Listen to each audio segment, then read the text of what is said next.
Welcome to the first episode of Laboratory Lowdown, a STEM news podcast hosted by Lab Lady Laura at Westmoreland County Community College.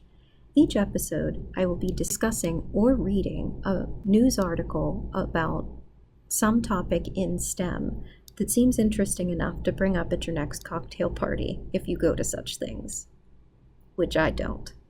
Our first episode will feature an article from Scientific American from February 10th, 2026.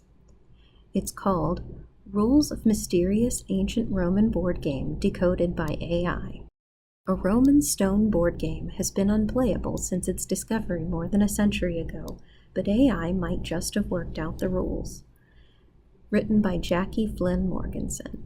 It was the summer of 2020, and Walter Christ was wandering around the exhibits inside a Dutch museum dedicated to the presence of the ancient Roman Empire in the Netherlands.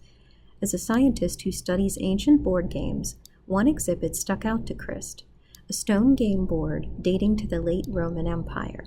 It was about 8 inches across and etched with angular lines that roughly formed the shape of an oblong octagon inside a rectangle. I thought to myself, well, that's very interesting, because the pattern on it is not something I have seen in the literature before, Christ says. What the game was called and how it was played were a mystery too. Christ contacted the museum curators to get a closer look, and now he and his colleagues believe they've decoded the game in a first-of-its-kind study using a combination of more traditional archaeological methods and artificial intelligence. According to the analysis, the object appears to be a sort of blocking game. In these types of games, one player tries to block another from moving. One example is tic-tac-toe. The research was published on Monday in the journal Antiquity. Christ, now a guest lecturer at Leiden University in the Netherlands, recalls that when he and his team started investigating the board game, they didn't have a ton of details to work with. They knew that the game board had been found around the late 1800s or early 1900s in the southeastern Netherlands city of Heerlen, which would have been the city of Coriovalum in Roman times.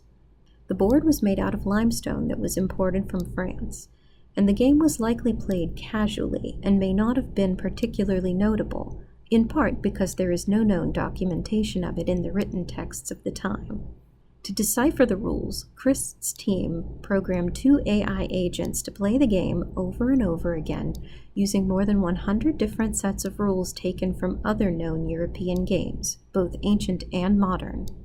As the AI agents played 1,000 games per set of rules, the researchers tracked how the pieces moved.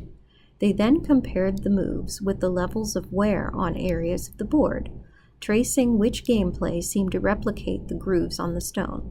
The team found 9 rule sets that appeared consistent with the wear on the board, and they were all variations of some kind of blocking game, Christ says. This type of game was played in the 19th and 20th centuries in Scandinavia, and researchers thought it dated to early medieval times. But the Roman game is the earliest example of such a game in Europe, Christ says. He and his team have called the game Ludus Coriovali, Latin for the game from Coriovalum. You can play it at the link I'll place in the description. Christ hopes the study will help researchers solve other ancient board games. Such games offer a way to connect with the ancient past and our own lives. Indeed, they haven't changed much over the centuries. The ancient Egyptian board game Senet, for example, might not have been all that different from Sari. Chess is thought to have originated in ancient India, and nobody really knows when or where backgammon was invented. Understanding how ancient games might have been played, Christ says, can lead to new insights on how people in the past enjoyed their lives. If you'd like to read the full text of this article, I'll have a link in the description.